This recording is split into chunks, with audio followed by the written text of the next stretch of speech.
అందరికీ జై భీమ్. నేను శ్రీరామ్, బహుజన్ సమాజ్ పార్టీ జిల్లా ప్రెసిడెంట్ నెల్లూరు. దళిత క్రైస్తవుల్ని ఎస్సీ హోదా కల్పించాలని బహుజన్ సమాజ్ పార్టీ నుంచి మేము ఈరోజు డిమాండ్ చేస్తూ ఉన్నాం. Anand versus Andhra Pradesh state government కేసులో సుప్రీంకోర్టు ఇచ్చినటువంటి ఆర్డర్ అయితే ఉందో 100% ఆ ఆర్డర్ రాజ్యాంగ విరుద్ధమని మేము చెప్తా ఉన్నాం.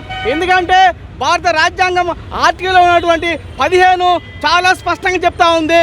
భారతదేశంలో ఏ ప్రాంతం వారైనా, ఏ కులం వారైనా, ఏ మతం వారైనా లింగం ఆధారంగా వీళ్ళెవరు కూడా వీళ్ళ మీద వివక్ష చూపకూడదు అని చెప్పేసి రాజ్యాంగం ఆర్టికల్ 15 చెప్తా ఉంటే, ఒక కులంలో నుంచి ఒక మతం మారని వాళ్ళకి కులబలం రావాల్సిన హక్కును తొలగిస్తామని చెప్పడం ఇది రాజ్యాంగ విరుద్ధం.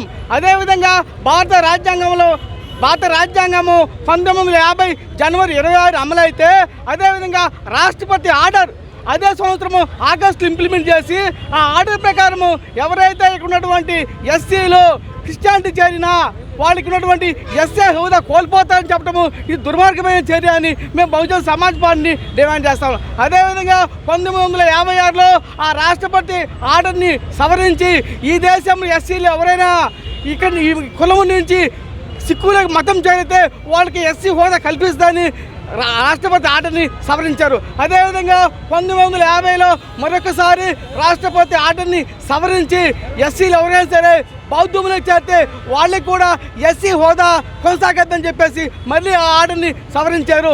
ఈరోజు మేము బహుజన్ సమాజ్ పార్టీ డిమాండ్ చేస్తా ఉన్నాం, మరొకసారి రాష్ట్రపతి ఆర్డర్ని కూడా సవరించి ఈ దేశంలో ఉన్నటువంటి ఎస్సీలు ఏ మతం జరిగినా, అది ఇస్లాం పోయినప్పుడు కూడా, క్రిస్టియానిటీ పోయినప్పుడు కూడా వాళ్ళ కులం పాదు కాబట్టి కులపరంగా వచ్చేటువంటి అవకాశాలు అయితే ఉన్నాయో అవన్నీ కూడా ఎస్సీలకి రావాల్సిందని చెప్పి మేము బహుజన్ సమాజ్ పార్టీ డిమాండ్ చేస్తా ఉన్నాం.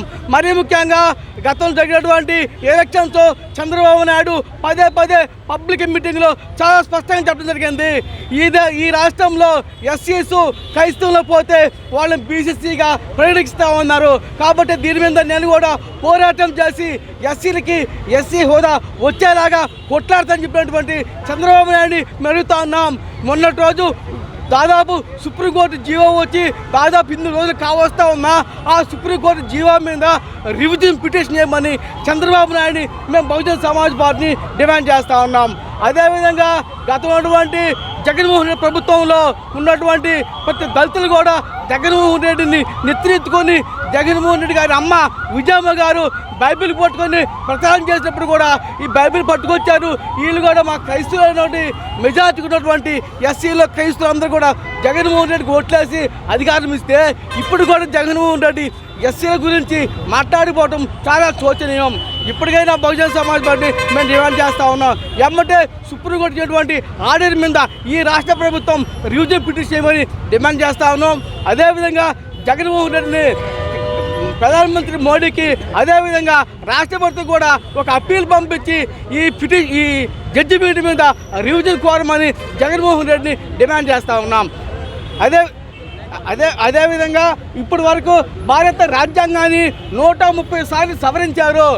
భారత రాజ్యాంగాన్ని 131 సార్లు కూడా సవరించి ఈ దేశంలో ఉన్నటువంటి ఎస్సీలకి ఏ మతంలో చేరినప్పుడు కూడా వాళ్ళ కులం పోదు కాబట్టి ఈ కులపరంగా వచ్చేటువంటి రిజర్వేషన్ అవకాశాలు ఖచ్చితంగా వాళ్ళకి రావాల్సిందని చెప్పేసి మేము బహుజన్ సమాజ్ పార్టీని డిమాండ్ చేస్తూ ఉన్నాం. జై భీమ్, జై భారత్.